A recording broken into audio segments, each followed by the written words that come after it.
Okay, this is JonMarc versus Erick, and for some reason here, JonMarc begins with E3, and I'm not really sure why you're playing that. You really want to try to gain as much space as you can there. So, E4, D4, C4, E3 is really passive, and Erick plays E5. I kind of like the D pawns, so you might want to try D5 here. One of the nice things about D5 is it ensures that if JonMarc tries to fix his mistake by playing E4 finally, you can just stop it like that. E5's okay though. And if you're going to do this E3 line, then you probably should now play D4. The problem with knight F3 is it allows E4, and now your knight's kind of got some problems. Instead of a E4 though, Erick played knight C6. And once again, JonMarc, D4 is probably what you should be playing here. You're actually threatening to win a pawn right there. Instead, knight C3, followed by knight F6, which is okay. And then there's D4, and there's E4. And here, probably what white should do is knight E5. And then if black actually takes the knight, that's really good for white, because now that knight on F6 kind of has to play back to G8. So knight E5 would have been good. What's not good is knight takes E4, which simply loses the knight. And at this point, sort of similar to the game that Sam played, where he played D5, but the difference here is with the knight on C6, D5 is really good. Knight moves, maybe attack that knight, something like that. D5 would have been really good here. C3, very, very passive. This triangle structure is maybe defensive, but it's a little too defensive. You can definitely be a little more aggressive. And Erick finally plays D5. That's fine. Bishop D3 is fine. Bishop D6, C4, castle.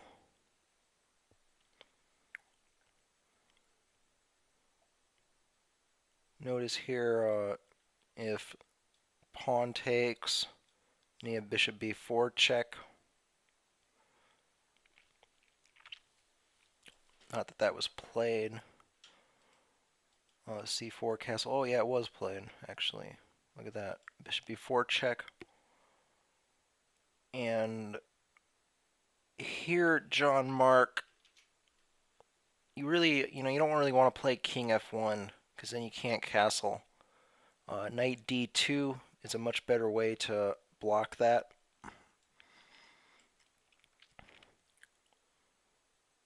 King F1 was played though.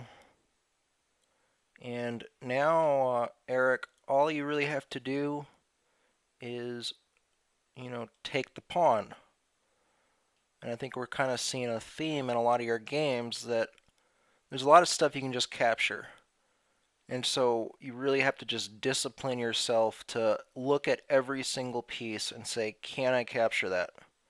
And if you can, you might want to think about actually capturing it, because queen takes d5 definitely is a good move.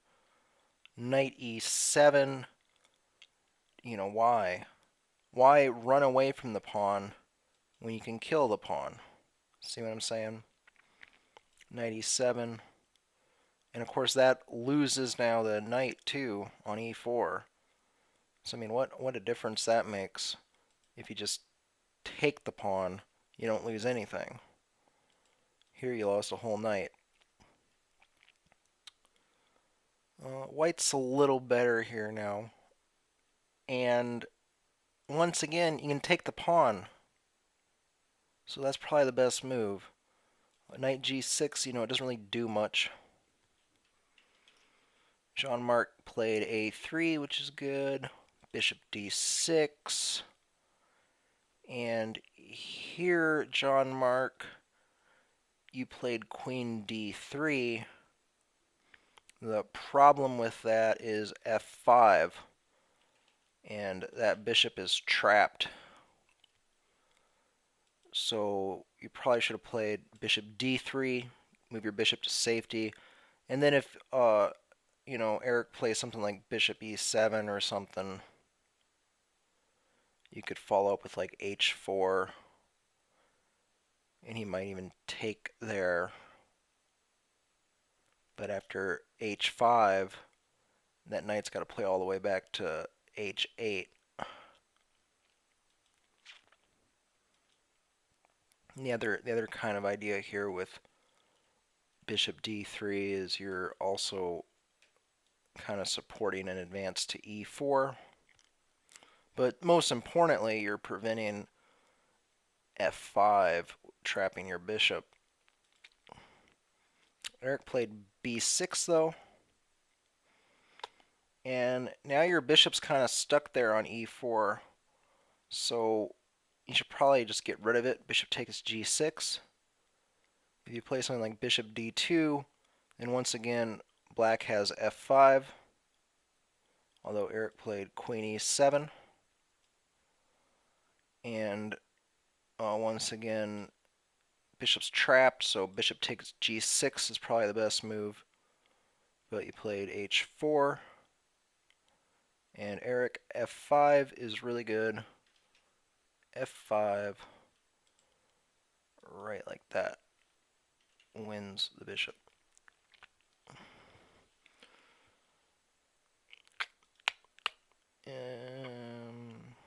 Yeah, you played bishop g4.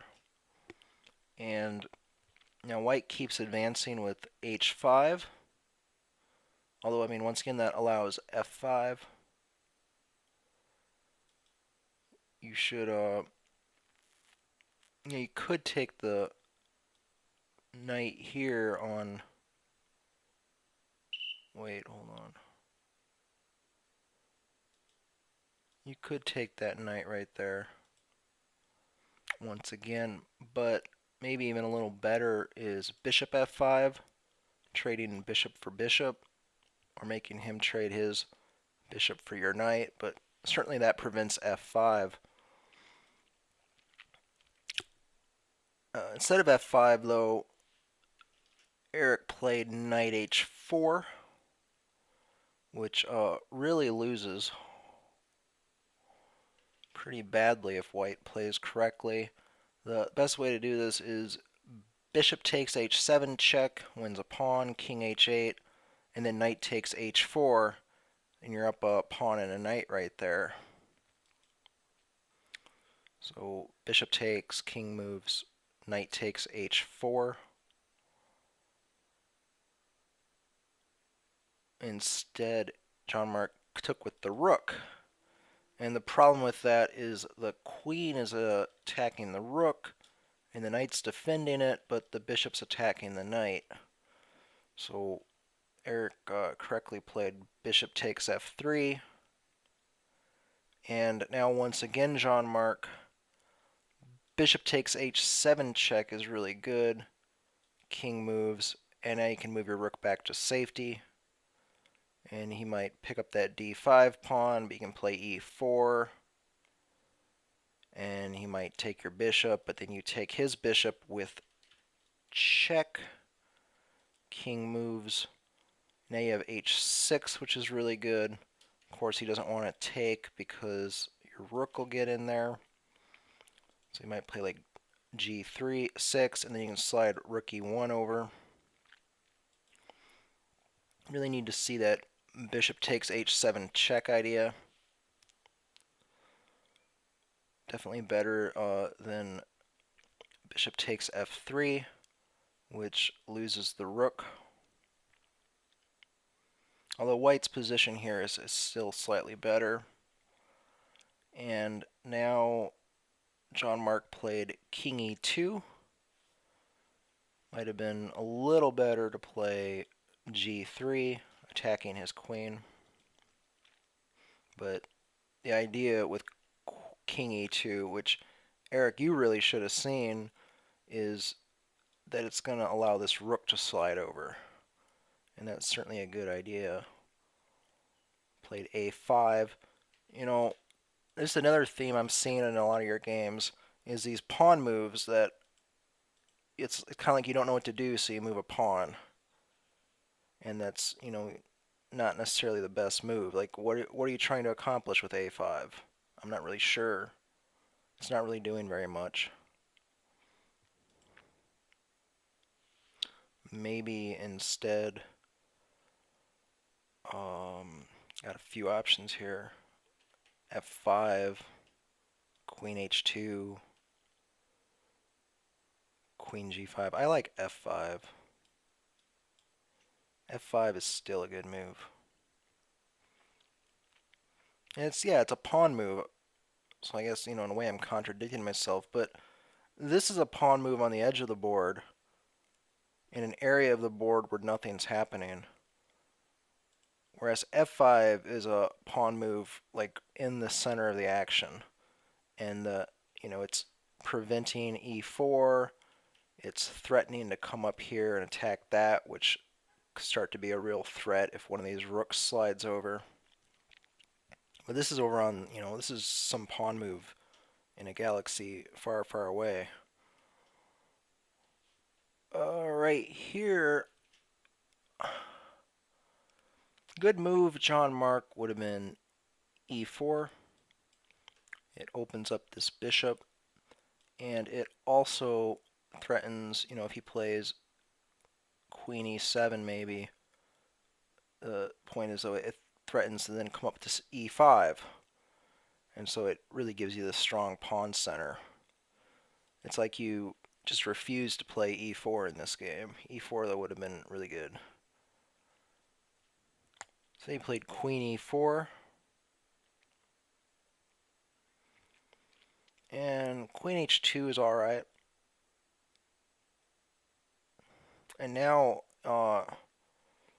white probably should have continued with the same idea that I mentioned before of playing e4. You know, play queen f5, and then if he slides over with a rook maybe, e4 follows that up. You know, that e4 pawn will be well defended, and it's defending d5, and most importantly, it's threatening to continue advancing.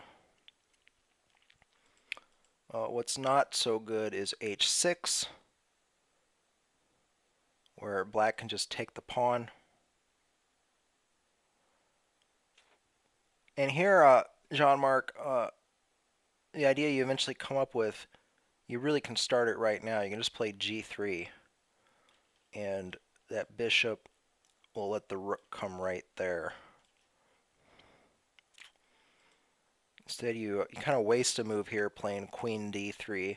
There's no reason to move the queen. It's, you know, it was on d3, then it was on e4, now it's back to d3. I mean, that's like 2 moves where you didn't do anything. And here, you know, I hope you played queen d3 because you were planning to play e4. And certainly black should see that threat of, you know, e4 is coming. And so f5 is still a good move. Instead, you played rook ae8, and this is another example I'm kind of seeing in your notation where you have 2 pieces that can move to the same square. You need to specify which one is moving. You know, in this game, you played rook ae8, but you just wrote rook e8, and it could just easily have been rook fe8. And that makes a big difference, because if the rook on f had moved to e8, then there wouldn't have eventually been the checkmate that there was. So try to make sure you clarify that. Rook A E8 was played, and there's G3 finally. And then Rook E7 is a little weak for a couple reasons. You know, I guess you're trying to double up rooks on the E file, but I mean, what good is that going to do when this pawn is so well defended? And even if he plays up to E4, it's going to be a very well defended pawn. So doubled up rooks aren't really going to help you as black. Much, much, much better would once again have been F5, which would have helped prevent or disrupt E4 instead of Rook E7. And here, instead of what you actually played, JonMarc, which is okay, still slightly better than Rook H1, is E4. Mainly because you get this attack like that. Maybe Queen G6, E5 could get played. And it's threatening the bishop, although note that the pawn is pinned. Might play F6 here. Queen takes, H takes, E6. And that's a very strong pawn. So I mean, once your pawns can advance, you should really advance them. And E4 is a good move that in a lot of ways is better than E3. You know, when I play D4, a lot of times I'll play E3 to defend it. But if I can, I'll play E4. I want to have D4 and E4 controlling the center. But Rook H1's okay. The thing to note, though, is it's really easy for black to defend against this threat. All you have to do is play Queen G6, and there's no checkmate. But if you play Queen G5, that's checkmate right there. So, like I said, you guys should watch both videos, and then try to come up with a question or something you don't understand, or why not play this move, or I don't understand why this move is bad or good, or I would play this here. I can certainly answer questions like that, and asking them is really an important way to get better. So yeah.